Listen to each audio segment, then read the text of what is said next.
नमस्कार. आज आपण जोसेफ मर्फी यांच्या एका खूप महत्त्वाच्या पुस्तकाबद्दल बोलणार आहोत. तुमच्या सुप्त मनाची शक्ती. अनेकांनी ऐकलं असेल याबद्दल. आपल्या मनात एक प्रचंड शक्ती दडलेली आहे असं हे पुस्तक सांगतं, जी आपलं आयुष्य बदलू शकते.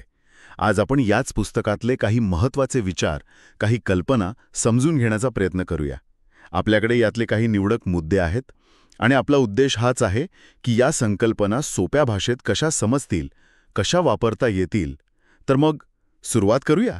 या सुप्त मनाच्या जगात जरा खोलवर जाऊया. सगळ्यात आधी अगदी बेसिक गोष्ट, आपलं मन कसं काम करतं. म्हणजे 2 स्तर आहेत. एक आपलं जागरूक मन, कॉन्शियस माइंड, जे आपण रोज वापरतो विचार करायला, तर्क लावायला. आणि दुसरं जे खूप महत्त्वाचं आहे ते म्हणजे सुप्त मन, सबकॉन्शियस माइंड. पुस्तक म्हणतं की हे सुप्त मन म्हणजे आपल्या भावना, आपल्या सवयी एवढंच नाही तर शारीरिक क्रिया पण कंट्रोल करतं. अगदी.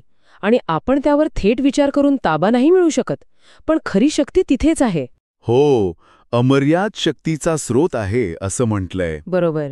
आणि ह्या सुप्त मनाचं वैशिष्ट्य काय माहितीये? ते स्वतःहून विचार करत नाही.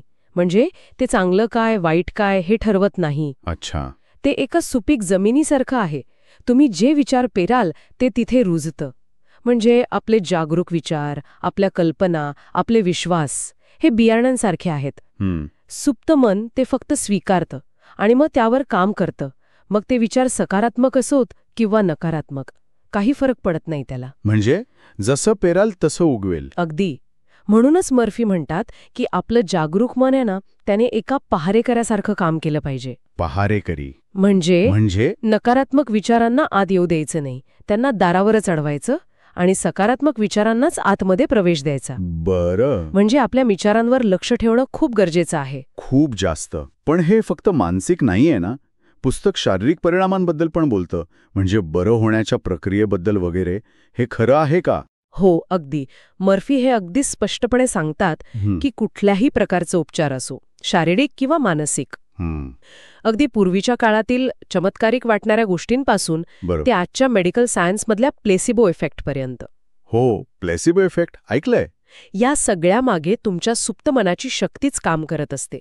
जेव्हा एखाद्या व्यक्तीचा उपचारांवर पूर्ण विश्वास बसतो ना, तेव्हा ती सूचना, तो विश्वास सुप्त मनापर्यंत पोहोचतो आणि मग ते मन शरीराला बरं करण्यासाठी कामाला लागतं. खरं तर ही एक प्रकारची स्व-उपचार शक्तीच आहे, जी विश्वासातून जागी होते. अरे वाह, हे खूपच म्हणजे प्रभावी वाटतंय. मग ही शक्ती वापरायची कशी? काही पद्धती, काही टेक्निक्स सांगितली आहेत का पुस्तकात? हो, बरीच व्यावहारिक तंत्र दिली आहेत. खूप सोपी आहेत वापरायला. सांगा ना काही. एक आहे मानसिक चित्रण, म्हणजे व्हिज्युअलायझेशन. आपल्याला जे हवं आहे ते आधीच मिळालं आहे असं अगदी स्पष्टपणे, जिवंतपणे आपल्या कल्पनेत बघणं. ओके. म्हणजे नुसतं विचार नाही तर चित्र बघायचं. हो. आणि नुसतं बघायचं नाही तर ते अनुभवायचं. भावना महत्वाच्या आहेत. दुसरं आहे सकारात्मक दृढनिश्चय, अफर्मेशन्स ज्याला म्हणतात. म्हणजे सकारात्मक वाक्य वारंवार म्हणणं. पण इथेही मर्फी जोर देतात की फक्त यांत्रिकपणे बोलून उपयोग नाही. मग ती गोष्ट खरी आहे असं वाटणं महत्वाचं आहे. ती भावना जोडली गेली पाहिजे. आणि तिसरं एक महत्वाचं तंत्र आहे झोपेचं तंत्र, स्लीप टेक्निक. झोपेचं तंत्र ते काय आहे? म्हणजे रात्री झोपण्यापूर्वी जेव्हा आपण अगदी शांत आणि रिलॅक्स असतो ना, त्या अर्धवट झोपेतल्या अवस्थेत आपल्याला हवी असलेली गोष्ट किंवा परिस्थिती साध्य झाली आहे अशी कल्पना करायची.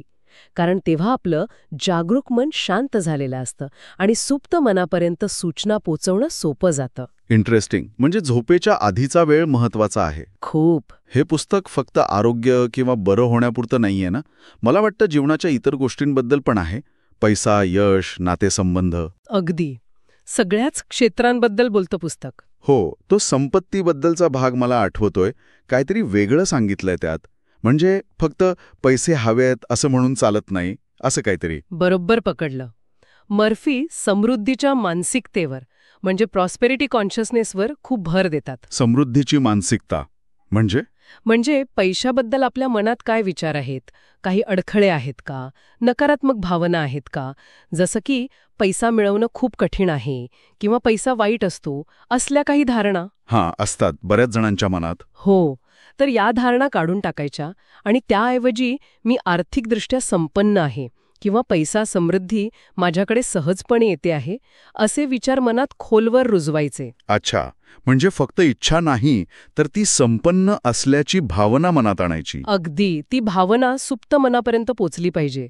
आणि याच लॉजिकने मग भीती किंवा चिंता यावर पण काम करता येत असणार. बरोबर, अनेकदा भीती आपल्याला अडकून ठेवते. बरोबर. हो. भीती किंवा चिंता म्हणजे काय, तर सुप्त मनाने स्वीकारलेले नकारात्मक विचारच. बरोबर. पुस्तकात स्पष्ट म्हटलंय की सुप्त मनाचा नैसर्गिक कल हा नेहमी जीवनाकडे, वाढीकडे, सकारात्मकतेकडे असतो. त्यामुळे भीती वाटली की त्या विचाराला आव्हान द्यायचं आणि लगेच त्याच्या जागी सकारात्मक विचार आणायचा. जसं की मी शांत आहे, सुरक्षित आहे आणि माझ्यात आत्मविश्वास आहे, हे अगदी ठामपणे आणि विश्वासाने स्वतःला सांगायचं. ओके, विचाराने विचाराला कापायचं. हो. आणि याच संदर्भात आणखी एक गोष्ट मर्फी सांगतात, क्षमा करणं. फॉरगिव्हनेस. क्षमा करणं, त्याचा काय संबंध आहे?